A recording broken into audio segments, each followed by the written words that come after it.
उत्तर प्रदेश की सियासत की सरगर्मियां अब सातवें आसमान पर है। गलियों से लेकर सोशल मीडिया तक चर्चा सिर्फ एक है, वोटर लिस्ट। 166 दिनों की लंबी एसआईआर प्रक्रिया के बाद आखिरकार मतदाता की अंतिम सूची जारी कर दी गई है। इस पूरी प्रक्रिया पर सियासत भी खूब हुई। विपक्ष ने एसआईआर को लेकर अपनी बेचैनी जाहिर की है। देखिए क्या है पूरा मामला इस रिपोर्ट में। आज 10 अप्रैल को हम अंतिम मतदाता सूची का प्रकाशन कर रहे हैं। voters.eci.gov.in पे जाकर कोई भी व्यक्ति उत्तर प्रदेश के किसी भी जिले या विधानसभा की मतदाता सूची को देख सकता है, अंतिम मतदाता सूची को अपना नाम देख सकता है।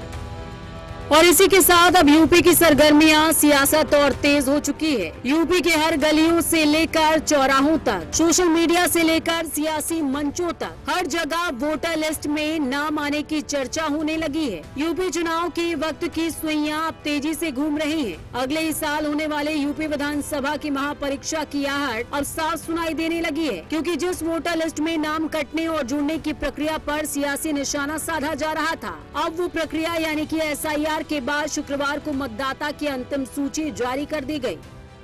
जनवरी 2026 को हमारी मसौदा मतदाता सूची प्रकाशित हुई थी, ड्राफ्ट इलेक्टोरल रोल पब्लिश हुई थी, जिसमें 12,55,56,025 मतदाता थे और इसमें पुरुष मतदाताओं की संख्या 6,88,43,159 थी। महिला मतदाताओं की संख्या 5,67,08,747। मैं रिपीट कर रहा हूं, महिला मतदाताओं की संख्या 5,67,08,747, 45% बनता है।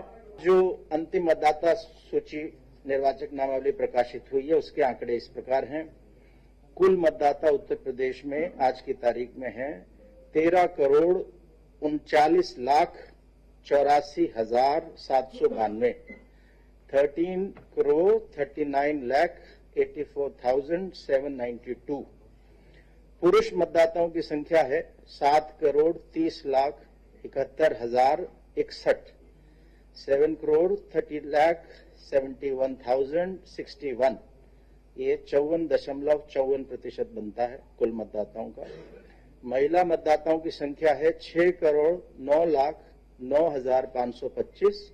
मसौदा मतदाता सूची को मिलान करें और अंतिम मतदाता सूची से, तो कुल मतदाताओं में जो वृद्धि हुई है वो है 84,28,767। 84,28,767। एसआईआर की 166 दिनों की लंबी प्रक्रिया के बाद जारी हुई अंतिम मतदाता सूची ने यूपी के चुनावी माहौल को और भी गर्मा दिया है। दरअसल इस बार मतदाताओं की संख्या में इजाफा हुआ है, जो साफ संकेत दे रहा है कि लोकतंत्र के इस महापर्व में अब पहले से ज्यादा लोग हिस्सा लेने वाले हैं। अब आखिर इस सूची में क्या बदलाव आया है और कितने मतदाताओं की संख्या बढ़ी है, ये भी आपको बताते हैं। एसआईआर शुरू होने से पहले प्रदेश की वोटर लिस्ट में 15.44 करोड़ मतदाता थे।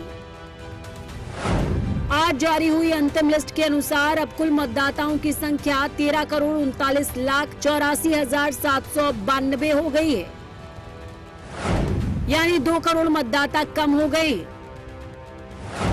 आंकड़ों के मुताबिक 6 जनवरी 2026 को प्रकाशित मसौदा सूची में कुल 12.55 करोड़ मतदाता थे।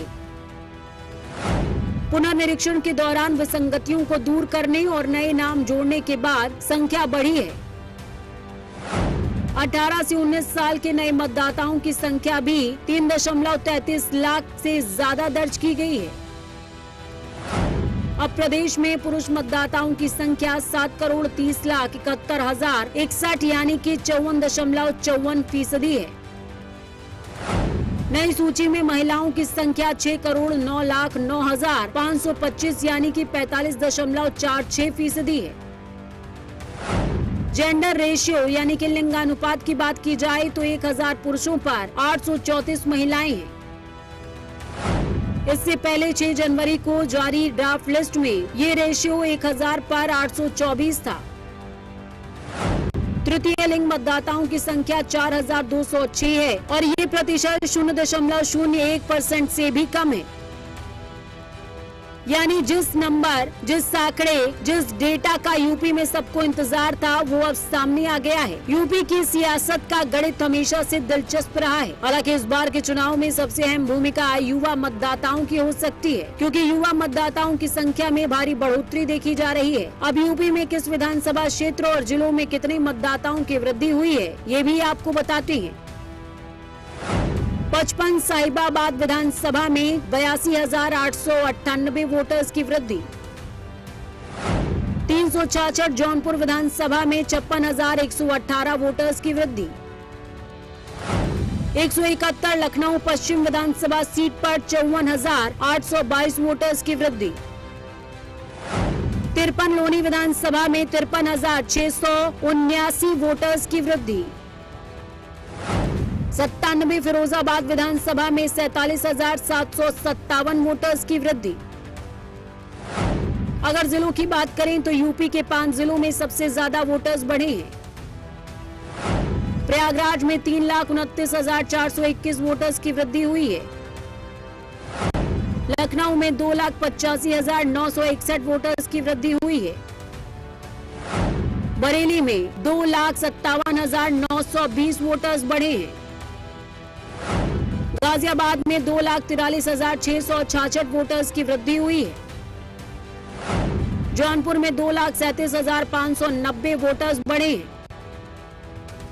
दरअसल यूपी में हर पार्टी अपने अपने तरीके से समीकरण साधती है। जातीय समीकरण, क्षेत्रीय संतुलन और स्थानीय मुद्दे चुनावी नतीजों पर सीधे असर डालते हैं। चुनाव के समय कोई गठबंधन के जरिए ताकत बढ़ाने की कोशिश करेगा तो कोई संगठन के दम पर मैदान में उतरने की तैयारी करेगा। हालांकि जब SIR शुरू हुआ तो विपक्ष की बेचैनी भी साफ झलकने लगी थी। विपक्ष SIR की खिलाफत में आवाज उठा रहा था और ये आवाज अंतिम सूची आने के बाद भी सुनाई दे रही है। लेकिन विपक्ष की आवाज को यूपी सरकार में मंत्री OP राजभर ने करारा जवाब दिया है कि अभी वोटर लिस्ट आई है, ये आप मान के चलिए, जब भारतीय जनता पार्टी मुद्दों से हारने लगती है तो वो इंस्टीट्यूशंस के पीछे छिप करके वॉर करती है। और इस समय इतने एक्सपोज्ड हैं, ED के नाम पर एक्सपोज्ड हैं, इनकम टैक्स के नाम पर एक्सपोज्ड हैं, CBI के नाम पर एक्सपोज्ड हैं पूरी तरह।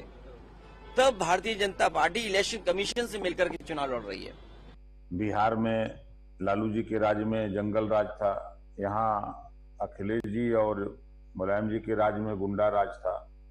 तो ये लोग राज करते हैं तो गुंडई के दम पर अभी नहीं देख रहे हैं। अभी भी यूपी में समाजवादी पार्टी के नेता गाना गा रहे हैं, कट्टा सटा के उठा ले बरे ऐसा गाना गा रहे हैं। अभी भी सरकार नहीं है, अब कट्टा सटा के उठा लेंगे।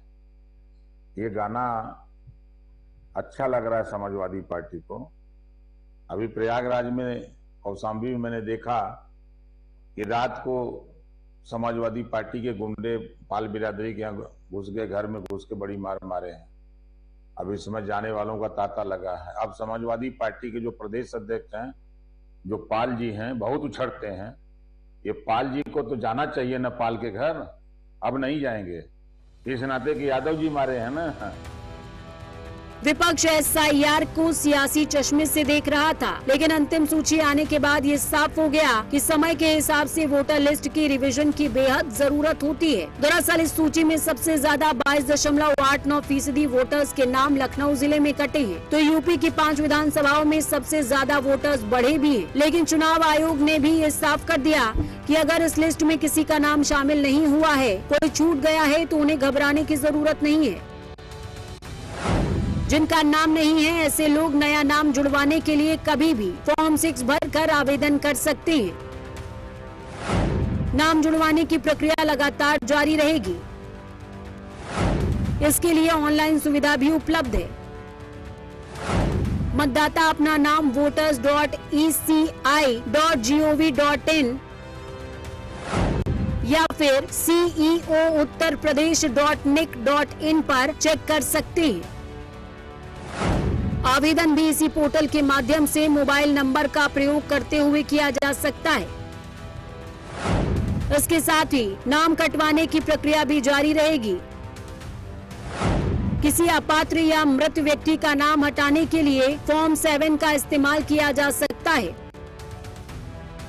यूपी के सभी वोटर्स अब चुनाव आयोग की वेबसाइट पर जाकर मतदाता सूची में अपना नाम देख सकते हैं और अगर किसी को लगता है कि किसी व्यक्ति का नाम जानबूझकर काटा गया या पंजीकरण अधिकारी ERO के निर्णय से असंतोषजनक है तो लोक प्रतिनिधित्व अधिनियम 1950 की धारा 24 के तहत अपील कर सकता है। साथ ही ERO के निर्णय के खिलाफ जिला मजिस्ट्रेट DM के पास प्रकाशन की तिथि यानी कि आज से 15 दिन के अंदर अपील भी की जा सकती है।